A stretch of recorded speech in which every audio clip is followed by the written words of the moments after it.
Hello.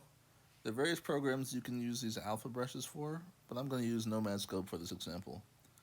So I have my resolution set pretty high so you can see all the details. And under the stamp tool,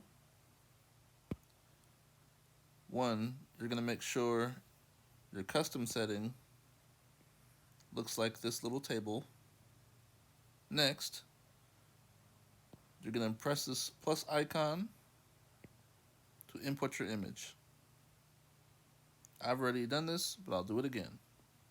I'm going to select one of the grain options, press add, and with your intensity set pretty low, around 2 to 5 ideally, now I can simply rotate and scale my textures. Feel free to use this how you wish. Tag me.